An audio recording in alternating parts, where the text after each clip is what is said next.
In today's video, I'm going to teach you how to manage users in Confluence.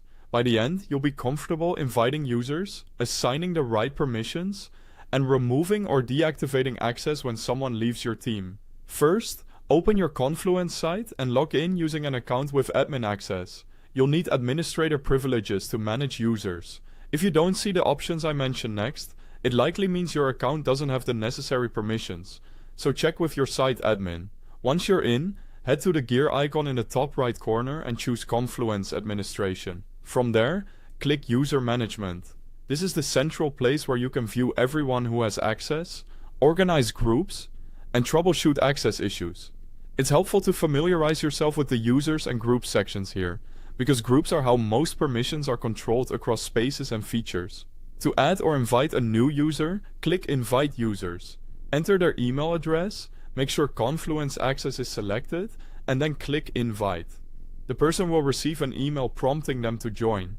Let them know to check their inbox and spam folders, and remind them that they'll need to accept the invitation before they can sign in. If they miss the email, you can resend it from their profile later.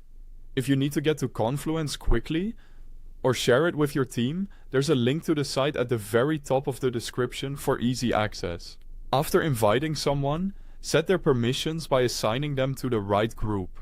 In User Management, search for the person and click their name. Add them to Confluence users for a standard user role, or Confluence admins if they truly need admin capabilities. Groups determine what users can see and do across spaces, so follow the principle of least privilege. Start with Confluence users and only grant admin if it's essential.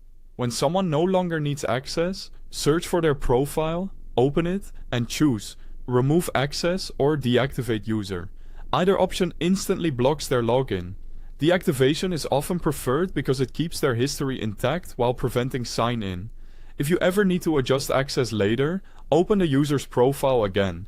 You can toggle Confluence access on or off and update their group membership to reflect role changes or team moves. This keeps permissions clean and reduces accidental overexposure of content. That's it. You now know how to log in as an admin, open user management, invite users, assign groups, remove or deactivate access, and edit settings whenever roles change. Thanks for watching.